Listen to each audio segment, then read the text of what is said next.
ನಮಸ್ಕಾರ ವೀಕ್ಷಕರೇ, Udupi recipes YouTube ಚಾನೆಲ್ಗೆ ನಿಮಗೆಲ್ಲರಿಗೂ ಸ್ವಾಗತ.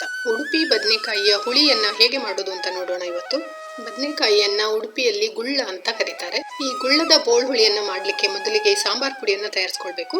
ಅದನ್ನ ಹೇಗೆ ಮಾಡೋದು ಅಂತ ನೋಡೋಣ. ಮೊದಲಿಗೆ ಬಾಣಲಿಗೆ 1 ಟೇಬಲ್ ಸ್ಪೂನ್ ಅಷ್ಟು ತೆಂಗಿನ ಎಣ್ಣೆ, 2 ಟೇಬಲ್ ಸ್ಪೂನ್ ಅಷ್ಟು ಉದ್ದಿನ ಬೇಳೆ ಹಾಗೂ 1 ಟೇಬಲ್ ಸ್ಪೂನ್ ಅಷ್ಟು ಕಡಲೆ ಬೇಳೆಯನ್ನ ಹಾಕಿ ಚೆನ್ನಾಗಿ ಹುರಿದುಕೊಳ್ಬೇಕು. ಅದಾದ ನಂತರ 1/4 ಕಪ್ನಷ್ಟು ಕೊತ್ತಂಬರಿ ಬೀಜ, 1 ಟೇಬಲ್ ಸ್ಪೂನ್ ಅಷ್ಟು ಜೀರಿಗೆ ಹಾಗೂ 1 ಟೀ ಸ್ಪೂನ್ ಅಷ್ಟು ಮೆಂತೆಯನ್ನ ಸೇರಿಸಿಕೊಂಡು ಚೆನ್ನಾಗಿ ಹುರಿದುಕೊಳ್ಬೇಕು. ಹುರಿದ ಸಾಮಗ್ರಿಗಳನ್ನ ಒಂದು ಪ್ಲೇಟ್ ನಲ್ಲಿ ತೆಗೆದಿರಿಸಿ ಅದೇ ಬಾಣಲೆಯಲ್ಲಿ ಮೆಣಸಿನಕಾಯಿಯನ್ನು ಹುರಿದುಕೊಳ್ಬೇಕು. 8 ರಿಂದ 10 ಬ್ಯಾಡಗಿ ಒಣಮೆಣಸಿನಕಾಯಿಯನ್ನ ಸೇರಿಸಿಕೊಳ್ತಾ ಇದ್ದೀನಿ. ಜೊತೆಗೆ ಸ್ವಲ್ಪ ಕರಿಬೇವಿನ ಎಲೆಗಳನ್ನ ಸೇರಿಸಿಕೊಂಡು ಮೆಣಸಿನಕಾಯಿ ಸ್ವಲ್ಪ ದಪ್ಪ ಆಗುವವರೆಗೂ ಹುರಿದುಕೊಳ್ತಾ ಇದ್ದೀನಿ. ಹುರಿದ ಎಲ್ಲ ಸಾಮಗ್ರಿಗಳು ತಣ್ಣಗಾದ ಮೇಲೆ ಅದನ್ನ ಮಿಕ್ಸಿಯಲ್ಲಿ ಹಾಕಿ ಚೆನ್ನಾಗಿ ಪುಡಿ ಮಾಡ್ಕೊಳ್ಬೇಕು. ಈ ಪ್ರಮಾಣದ ಸಾಂಬಾರ್ ಪುಡಿ ಸುಮಾರು 3 ರಿಂದ 4 ಸಾಂಬಾರುಗಳಿಗೆ ಸಾಕಾಗುತ್ತೆ. ನೋಡಿ, ಉಡುಪಿ ಸಾಂಬಾರ್ ಪುಡಿ ತಯಾರಾಯಿತು. 2 ಮಧ್ಯಮ ಗಾತ್ರದ ಉಡುಪಿ ಗುಳ್ಳವನ್ನ ನಾನಿಲ್ಲಿ ತಗೊಳ್ತಾ ಇದ್ದೀನಿ.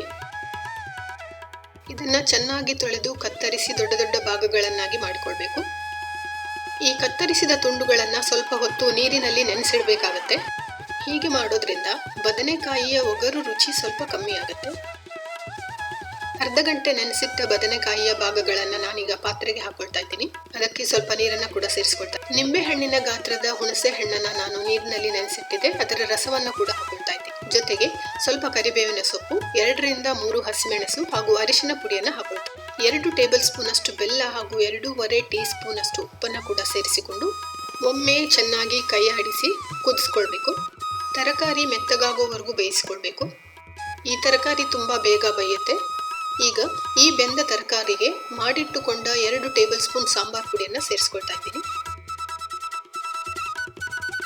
ಎಲ್ಲವನ್ನು ಚೆನ್ನಾಗಿ ಕೈಯಾಡಿಸಿಕೊಂಡು ಇದಕ್ಕೆ 1.5 ಕಪ್ನಷ್ಟು ಬೇಯಿಸಿದ ಬೇಳೆಯನ್ನ ಹಾಕೊಳ್ಬೇಕು. ಬೇಕಿದ್ದರೆ ಸ್ವಲ್ಪ ನೀರನ್ನು ಕೂಡ ಸೇರಿಸಿಕೊಂಡು ಈ ಹುಳಿಯನ್ನ ಚೆನ್ನಾಗಿ ಕುದಿಸ್ಕೊಳ್ಬೇಕು. 5 ನಿಮಿಷಗಳ ಕಾಲ ಚೆನ್ನಾಗಿ ಕುದಿಸಿದ ಮೇಲೆ ಸ್ವಲ್ಪ ಕೊತ್ತಂಬರಿ ಸೊಪ್ಪು ಹಾಗೂ 1/4 ಟೀ ಸ್ಪೂನ್ ಅಷ್ಟು ಇಂಗನ್ನ ಸೇರಿಸ್ಕೊಳ್ಬೇಕು. ಸಾಮಾನ್ಯವಾಗಿ ಉಡುಪಿಯಲ್ಲಿ ಈ ಬದನೆಕಾಯಿ ಹುಳಿಗೆ ಸ್ವಲ್ಪ ಜಾಸ್ತಿ ಸಿಹಿ ಹಾಕ್ತಾರೆ. ಈ ಹಂತದಲ್ಲಿ ರುಚಿ ನೋಡಿ ಉಪ್ಪು ಅಥವಾ ಖಾರ ಅಥವಾ ಬೆಲ್ಲ ಯಾವುದಾದ್ರೂ ಬೇಕಿದ್ರೆ ಹಾಕೊಳ್ಬಹುದು. ಈಗ ಒಗ್ಗರಣೆಗೆ 2 ಟೀ ಸ್ಪೂನ್ ಅಷ್ಟು ಎಣ್ಣೆ, ಅರ್ಧ ಟೀ ಸ್ಪೂನ್ ಅಷ್ಟು ಸಾಸಿವೆ, ಅರ್ಧ ಟೀ ಸ್ಪೂನ್ ಅಷ್ಟು ಉದ್ದಿನ ಬೇಳೆ, ಕೆಂಪು ಮೆಣಸಿನಕಾಯಿಯ ತುಂಡುಗಳು, ಕರಿಬೇವಿನ ಎಲೆಯನ್ನು ಸೇರಿಸಿ ಸಾಸಿವೆ ಚಟಪಟ ಸಿಡಿದ ಮೇಲೆ ಅದನ್ನು ಹುಳಿಗೆ ಸೇರಿಸಿಕೊಳ್ಬೇಕು.